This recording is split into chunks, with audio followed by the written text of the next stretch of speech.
Така, днес ще ви покажа как да си пуснете интернет от телефон на друг телефон или така наречения хотспот на Samsung.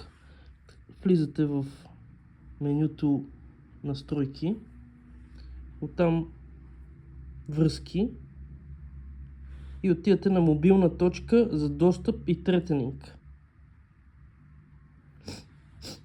Когато ви е за пръв път, трябва да си задържите пръста отгоре, за да влезе в менюта, където да му зададете как да се казва Wi-Fi в мрежата и каква да е паролата.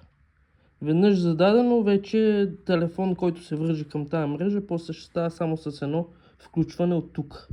Или натискате тук и сега в момента се появява този знак, който показва, че в момента праща интернет на телефоните около този телефон и ако имате съответно паролата, може да влезнете и да го ползвате. Това от мен. Айде, чао!